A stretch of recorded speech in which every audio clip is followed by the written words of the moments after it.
Righty. So the journey for bond continues to the downside. We're still looking for that 5 point long-weighted price target for $5 right now, out of a bear flag that I've talking about previously, and there's this resistance coming in as well. We're looking for that resistance right over there on the 4-hour time frame. Let me actually remove every drawings and let's restart once again. Right. So let's go back to where you started off with bonds. So we saw some potential big moves. Okay, you went sideways, sideways, sideways, make the push, made another sideways, perhaps another continuation pattern went up, another continuation pattern went up. Now you came down, and you just as you make continuation pattern for the upside, this to me is just came down, made that bearish. This is known as a bear pennant, by the way, and that's the reason why that bear pennant is looking to break down to $5. And unfortunately, that's a technical target.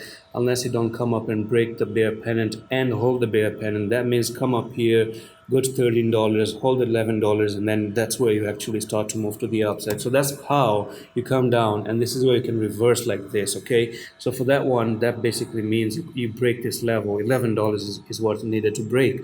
You did try to come up and break it, but you got rejected, and now you're still continuing on to go to the downside, right? So that's just my take about it. $5 still pending. How do you go there? When do you go there? I just don't know, but the journey nonetheless is gonna be there. So this is the pennant that we're talking about.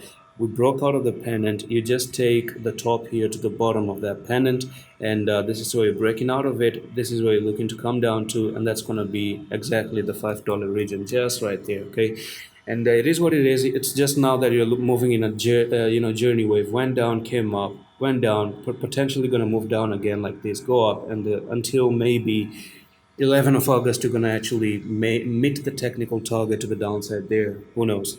And that's it for this bond update. Let's move to the next coin, which is going to be Phil.